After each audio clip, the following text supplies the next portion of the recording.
तब पृथ्वी, चंद्र, सूर्य और ग्रह कुछ भी नहीं थे। अकेले महान अल्लाह रब्बुल आलमीन, जो समस्त विश्व का पालनहार है, ने कलम की सृष्टि की। उन्होंने कलम से कहा, हे कलम तुम लिखो। इस आदेश को पाकर कलम ने कहा, हे मेरे रब अल्लाह रब्बुल आलमीन, मैं क्या लिखूं? अल्लाह रब्बुल आलमीन ने कहा, तुम केवल ला इलाहा इल्लल्लाह लिखो। इस आदेश को पाकर कलम 400 साल तक ला इलाहा इल्लल्लाह लिखती रही। जब 400 साल पूरे हुए तब अल्लाह सारे संसार के पालनहार ने कलम से फिर पूछा, ए कलम तुम क्या लिख रही हो? कलम ने कहा, हे अल्लाह मैंने सिर्फ ला इलाहा इल्लल्लाह लिखा। फिर अल्लाह सारे जहान के रब ने कहा, तुम कल मेरा आखिरी हिस्सा क्यों नहीं लिखते? कलम डर से कांप उठी और बोली, ऐ मेरे रब तू पाक है, तू ही है, अल्लाह के सिवा कोई माबूद नहीं है। मुझ में इतनी हिम्मत नहीं थी कि मैं इस नाम के आखिर में कोई नाम लिख सकूं, मुझे नहीं पता था। फिर अल्लाह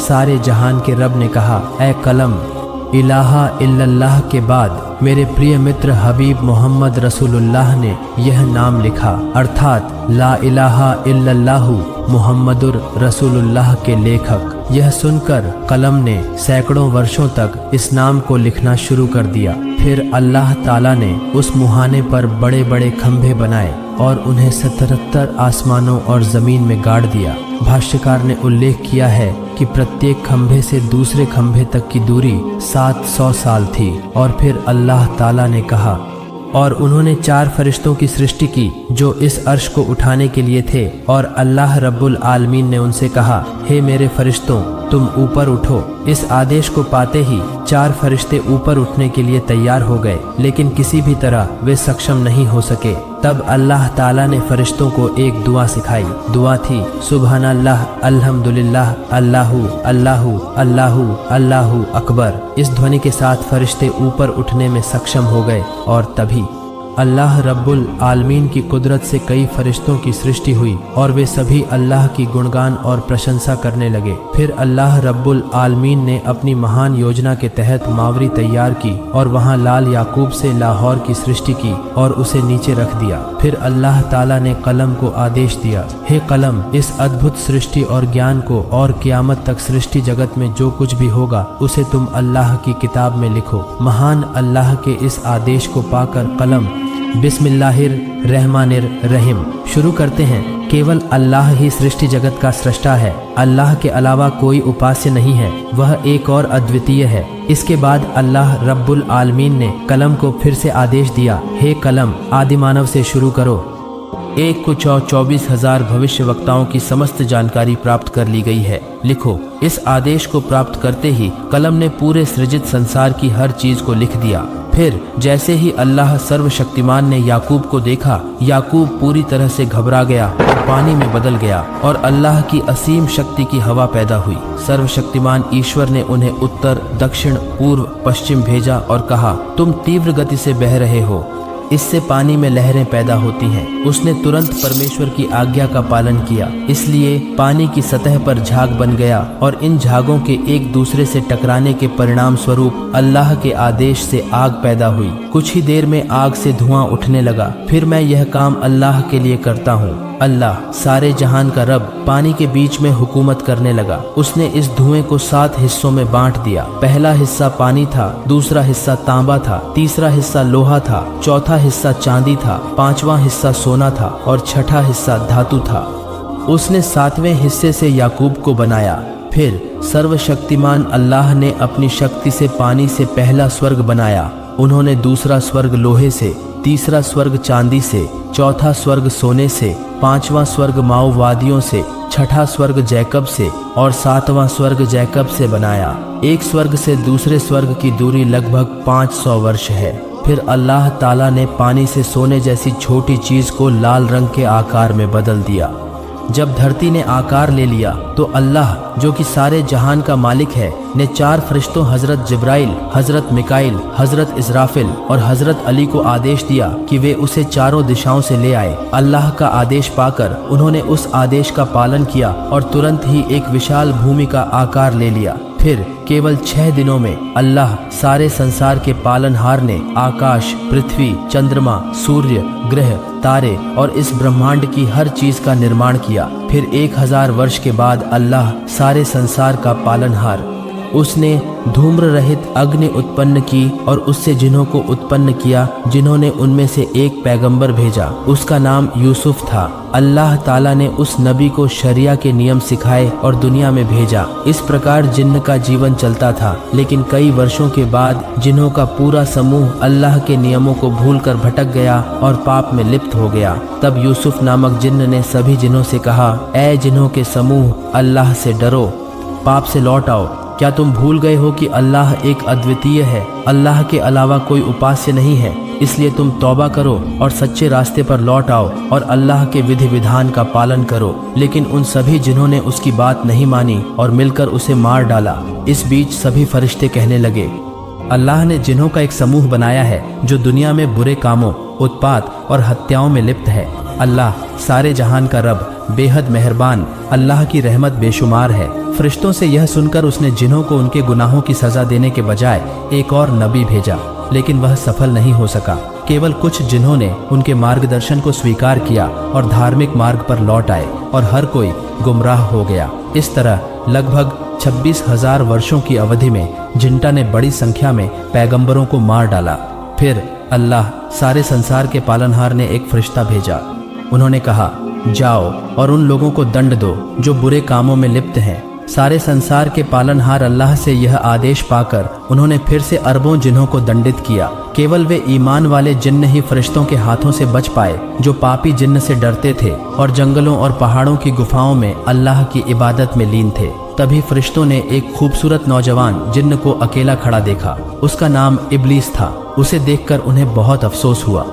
दयालुता और ममता का उदय हुआ। तब फरिश्तों ने कहा, हे मेरे रब, हे माबूद, यह युवा जिन असहाय है, हमें इसके प्रति बहुत दया आ रही है। क्या हम इसे आसमान में लाकर पाल सकते हैं? फरिश्तों की प्रार्थना पर अल्लाह रब्बुल आलमीन ने उसे आसमान में लाने की अनुमति दी। इब्लिस की स्मृति बहुत तेज थी। वह एक बार जो सुनता उसे हमेशा के लिए याद रखता। इस बीच जिनों की संख्या बढ़ गई और वे फिर से इस दुनिया को भरने लगे। इस बीच स्वर्गदूत इंग्लिस को पहले स्वर्ग में ले गए। फरिश्ता वहां पहुंचा और उन्हें अल्लाह की इबादत के सारे नियम और कायदे सिखाए। अंग्रेज यह पाठ बहुत कम समय में सीख लेते हैं। 1000 वर्षों में पहली बार इब्लीस ने स्वर्ग में अल्लाह की इबादत की और उसकी एकाग्रता और अल्लाह के प्रति समर्पण देखकर वह आश्चर्यचकित रह गया। वे कहने लगे, हमें केवल अल्लाह की इबादत करने के लिए बनाया गया है, लेकिन हमारी शिक्षा, ध्यान, दीक्षा और बाकी सब चीज़ों का क्या? आप कहते हैं यह आश्चर्यजनक बात है कि जो हमसे पूजा के नियम सीखता है वही हमारी पूजा करता है। वह जो कर रहा है उसकी तुलना में हम कुछ भी नहीं हैं। हम वापस आ गए हैं। मैंने उनमें से किसी को भी ऐसी पूजा करते नहीं देखा। ऐसा लगता है कि हमें पुलिस से बहुत कुछ सीखना है। उसके अनुसार फरिश्ते इतने प्रभावित हुए कि वे उसे बड़ी सावधानी से 1000 साल बाद पहले स्वर्ग से दूसरे स्वर्ग ले गए। जब वह दूसरे स्वर्ग में पहुंचा तो वह और भी ज्यादा इबादत में लग गया। यह देखकर स्वर्ग के फरिश्ते हर तरफ से उसकी तारीफ करने लगे। कई फरिश्ते उसकी तारीफ करने लगे और उसका नाम पुलिस वाला रख दिया। फिर इब्लिस ने 1000 साल तक इबादत करने के बाद फरिश्ते उसे दूसरे आसमान से तीसरे आसमान में ले गए। वहां आकर वह और भी अधिक एकाग्रता और ध्यान के साथ अल्लाह की इबादत में लीन हो गया। यह देखकर वहां के फरिश्ते उसकी इबादत से प्रभावित हो गए। नाम रखकर कहा कि इस तरह हर आसमान में 43 1000 सालों में भी वह स्थिर रहा। अंततः सब आसमान में पहुंचकर परम सुख और शांति से रहने लगा और हर विषय में बहुत ज्ञान और अनुभव प्राप्त किया।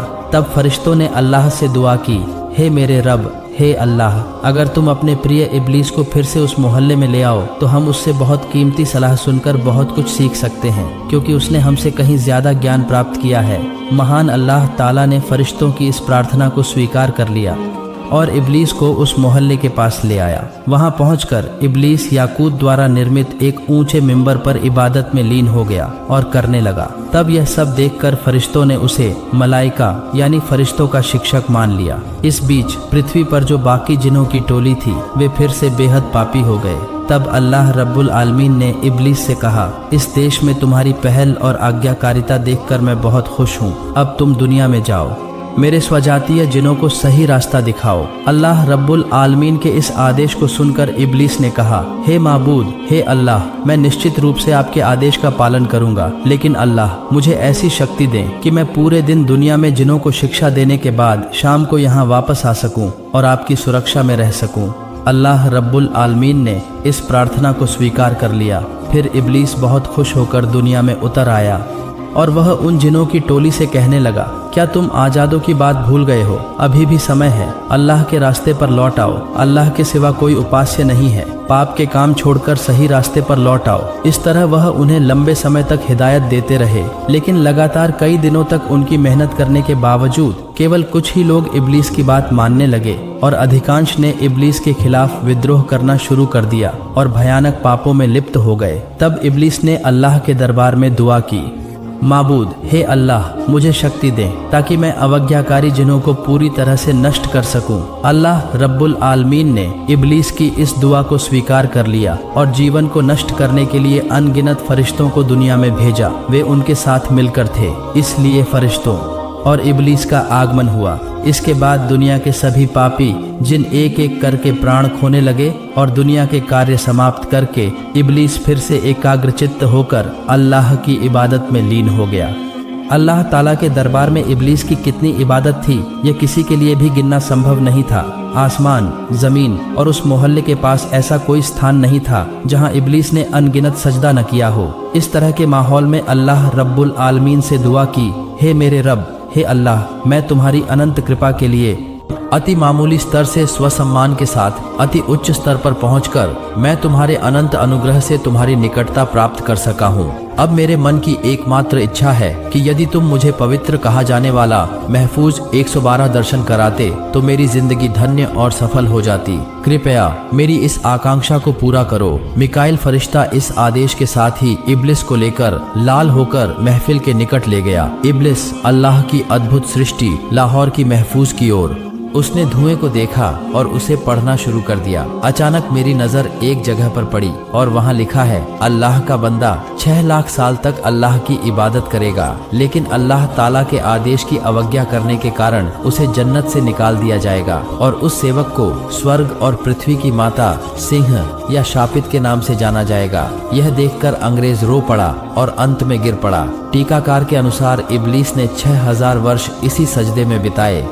इब्लीस ने सिर उठाकर देखा, यह उनके अध्ययन स्थान पर लिखा गया है, लाख हटा दिया गया है। अल्लाह पुलिस शैतान को शाप दे। यह देखकर इब्लीस ने अल्लाह से प्रार्थना की, मेरे प्रभु इस हिल्शा को उचित शिक्षा प्रदान करे। जवाब में अल्लाह ने कहा, तुम उसे जल्द ही देखोगे। यह सुनकर इब्लीस वहीं खड़ा रहा और 1000 साल तक लहा पड़ता रहा।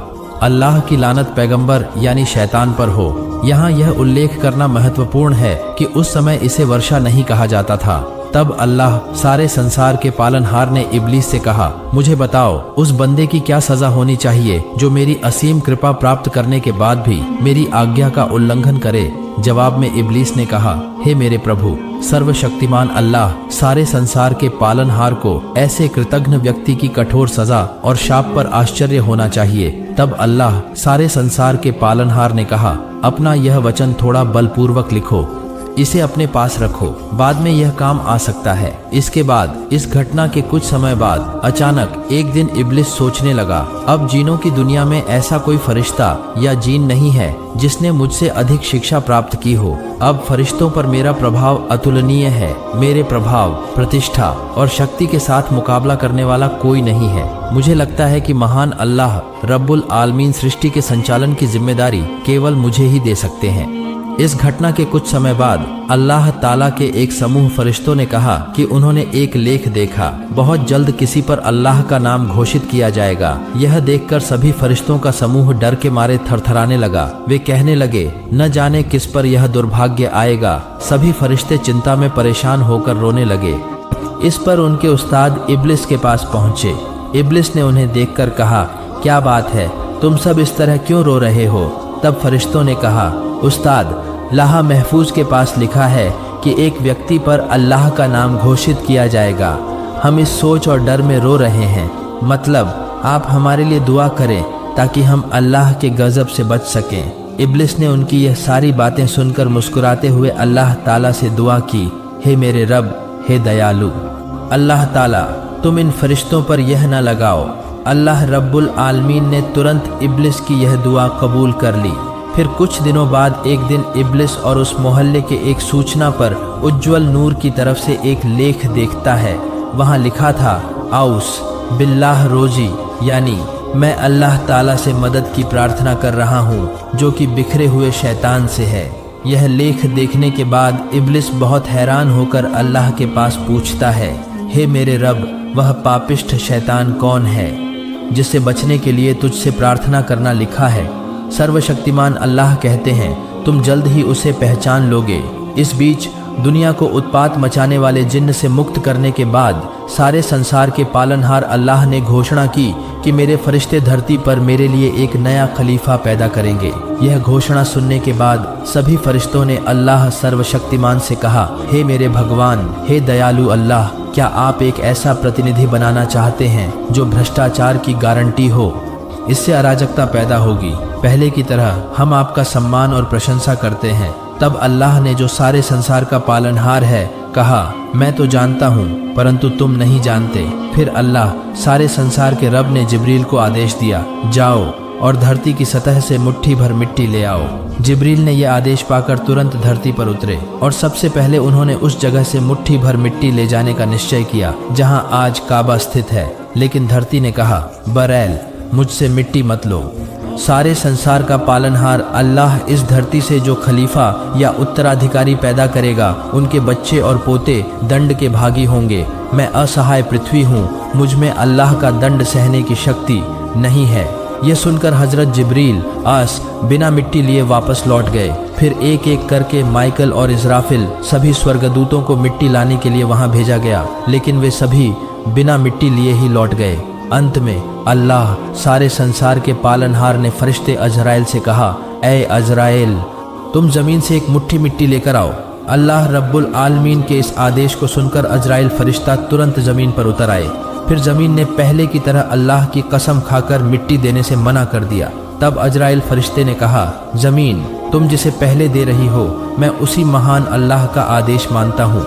मैं वहाँ पहुँच गया हूँ। मैं उस महान अल्लाह ताला के आदेश का उल्लंघन नहीं कर सकता। इसलिए एक मुट्ठी मिट्टी लेकर जाने की बात कहने के बाद आज फरिश्ता एक मुट्ठी मिट्टी लेकर ऊर्ध्वलोक में चला गया और अल्लाह के दरबार में जाकर कहा, हे अल्लाह, आप महान ज्ञानी और इस जगत के समय के पालनहार हैं। मैंने आपके आदेश का पालन किया है। तब अल्लाह रब्बुल आलमीन ने कहा, हे आजराइल, मैं इस मिट्टी से जमीन पर अभी 5 सृष्टियां करूंगा और उनकी जान कब्ज करने की जिम्मेदारी तुम्हें दूंगा। तब आजराइल फरिश्ता ने कहा, हे मेरे रब, हे महान अल्लाह ताला, अगर आप यह जिम्मेदारी मुझे देते हैं तो आपके बंदे मुझे दुश्मन समझेंगे। तब अल्लाह रब्बुल आलमीन ने कहा, हे आजराइल, हर बंदे की मृत्यु से पहले एक भी शिला तैयार होगी, इसलिए कोई तुम्हें दुश्मन नहीं समझेगा। इसके बाद अल्लाह रब्बुल आलमीन के आदेश पर फरिश्तों ने उस एक मुट्ठी मिट्टी को मक्का शरीफ के बीच में रख दिया। तब अल्लाह की रहमत की बारिश उस पर बरसी। इस तरह 2 साल तक वह मिट्टी बारिश में भिगोकर कीचड़ में बदल गई। छठे वर्ष में वह सूखी मिट्टी में परिवर्तित हो गई और 8वें वर्ष में हजरत आदम अलैहिस्सलाम का स्वरूप बनाया गया। फिर एक दिन इब्लीस 70,000 फरिश्तों के साथ हजरत आदम अलैहिस्सलाम के पास आया और देखा कि उनका शरीर पिंजरे में जमीन पर पड़ा हुआ है। उस समय हिल्सा ने उसे अपमान से देखा। फिर एक और दिन फरिश्तों ने इब्लीस से कहा, अल्लाह सारे जहान का रब इस धरती से एक प्रतिनिधि पैदा करेगा। तब पुलिस ने कहा, यह सच है, लेकिन अगर अल्लाह उसे वश में कर लेगा तो मैं उसे नष्ट कर दूंगा, और यदि आप मुझे उसके अधीन कर देंगे तो भी मैं उसकी अधीनता स्वीकार नहीं करूंगा। इस घटना के 40 दिन बाद हजरत आदम अलैहिस्सलाम की सृष्टि हुई। तब अल्लाह सारे संसार के पालनहार ने सभी फरिश्तों से कहा, ऐ फरिश्तों, आदम को सजदा करो। सभी फरिश्तों ने हजरत आदम अलैहिस्सलाम को सजदा किया, लेकिन इब्लीस ने सजदा नहीं किया। तब अल्लाह ताला ने कहा, यह पुलिस वाला जिसे तुमने पैदा किया है तुम्हारे पास आया और तुम्हें ऐसा करने से रोका। तुम अहंकारी हो रहे हो। तभी इब्लिस ने कहा, मैं उससे श्रेष्ठ हूँ। हे अल्लाह, आपने मुझे आग से बनाया है और उसे मिट्टी से बनाया है। तब अल्लाह रब्बुल आलमीन ने कहा, हे इब्लिस, यहाँ से बाहर निकल जाओ, क्योंकि अब तुम अभिशप्त हो चुके हो। तुम पर कलियामत तक लानत है। तब इब्लिस शैतान ने कहा, हे अल्लाह, इसी आदर्श के कारण मैं आपके दरबार से निकाल दिया गया हूँ, यह मेरी दुर्भाग्य है। तब अल्लाह रब्बुल आलमीन ने कहा, हे इब्लिस, उस लिखित जानकारी की ओर देखो। इब्लिस ने देखा कि वहाँ क्या लिखा है। वहाँ लिखा है कि अल्लाह का एक बंदा अल्लाह के आदेश का उल्लंघन करेगा और उसकी सज़ा ये होगी कि वह अल्लाह की रहमत से वंचित हो जाएगा। ये लिखावट पढ़ने के बाद इब्लिस बहुत निराश और शर्मिंदा होकर बोला, हे मेरे रब, मुझे क़यामत के दिन तक का समय दें। हालांकि मैंने प्रार्थना की कि मुझे आदम के पुत्र के दिमाग में प्रवेश करने का अवसर दें और मुझे उनकी दृष्टि से छिपा रखें ताकि मैं उन्हें हमेशा धोखा दे सकूं। आपकी इज्जत की कसम, मैं सभी को भटका दूंगा। तब अल्लाह रब्बुल आलमीन ने कहा, मैं तुझे और तेरे अनुयायियों को जहन्नम से भर दूंगा, लेकिन उन लोगों को नहीं जो ईमानदार हैं, अल्लाह ताला के रास्ते पर रहेंगे। फिर अल्लाह रब्बुल आलमीन ने फरिश्तों को आदेश दिया, तुम हजरत आदम अलैहिस्सलाम को जन्नतुल फिरदौस ले जाओ। फरिश्तों ने कहा, कलाम को जन्नतुल फिरदौस ले जाओ। इस आदेश के साथ ही हजरत आदम अलैहिस्सलाम को जन्नतुल फिरदौस में ले जाया गया और अल्लाह ताला ने सभी नामतें प्रदान की। प्रिय दर्शक, अगर आप अगले पाठ की इच्छा रखते हैं तो कृपया अपनी टिप्पणियां लिखना न भूलें ताकि हम सभी शैतान के धोखे से बच सकें, यानी हम सभी प्रसाद और बुरे रास्ते को छोड़कर अल्लाह के दिखाए हुए रास्ते पर चल सकें। अल्लाह रब्बुल आलमीन हम सभी को यह तौफीक दे। मैं अस्सलामु अलैकुम। दूसरा,